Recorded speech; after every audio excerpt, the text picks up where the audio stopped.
ராமசாமி தமிழகம் கண்ட ஒப்பற்ற அறிவாளி, மிக நாகரீகமான பத்திரிகையாளன், அப்பழுக்கற்ற தேசபக்தன், மிக சிறந்த இந்து, கலகலப்பான நடிகன், சுவாரஸ்யமான மனிதன் என ஏகப்பட்ட முகங்கள் அவருக்கு உண்டு. முதன்முதலாக அரசியலை சினிமா காட்சிகளில் போட்டு வறுத்தெடுக்கும் பாணியினை ராதா தொடங்கி வைத்தாலும் பின்னாளில் அதனை உச்சமாக்கியவர் ராமசாமி.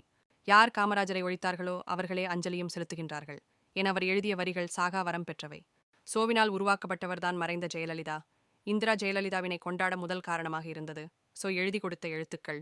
ரஜினிகாந்தே, இப்பொழுது இருந்திருந்தால் 1000 யானை பலம் எனக்கு இருக்கும் என சொன்ன செய்தி சாதாரண விஷயம் அல்ல. எத்தனை அரசியல் பத்திரிகைகள் வந்தாலும் துக்ளக்கிடமே தனி. இந்து மகா சமுத்திரம் என இந்து மத பெருமைகளை 6 பாகமாக எழுதியதை மறக்க முடியுமா? பிராமணன் யார் என சொல்லி விளக்கியதை மறுக்க முடியுமா?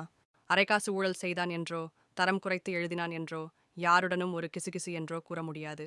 அப்படி ஒரு அசாத்தியாளன் இனி வரமாட்டான். அவர் காலத்தில் வாழ்ந்ததற்காக சந்தோஷப்படலாம், அவ்வளவுதான்.